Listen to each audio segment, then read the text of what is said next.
חברי שפיצבורג היקרים וגולן, אני מקבל את גזר הדין שהוטל עליי על ידי ועדת המשמעת ומסכים איתו, ורוצה לבקש סליחה מגולן על התפרצות הזעם המיותרת שלי, וסליחה מכולם על זה שגזלתי מהם חצי ליטר בקבוק עין גדי מתוך 2 ליטר, שזה אומר 25%. ההתנהגות שלי לא הייתה במקום.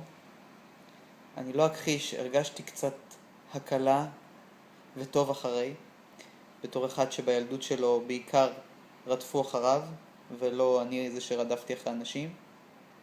אבל ההתנהגות הייתה לא לעניין, היא לא תחזור שוב, אני יכול להבטיח לכם. אני מתנצל בפני כל חברי המועדון ובפני גולן אישית, שלמרות שיכול לשגע פילים, שום דבר לא מצדיק את האלימות הזו.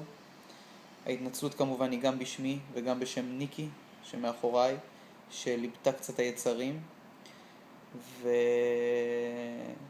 מבטיח שמעתה ואילך אנחנו נשאר רק בקטע של כללות ונביחות ולא יותר. וזהו, אני מתנצל, וכמובן אני מתנצל גם על העירום החלקי, כי כמו שאתם יודעים 47 מעלות בחוץ וזה לא פשוט.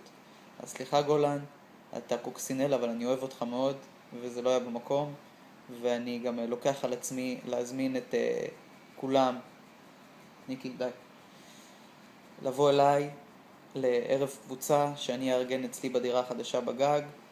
וזהו, טוב, זהו, שיממתם את ניקי, אז הגיע הזמן לסיים את ההתנצלות. סלמת.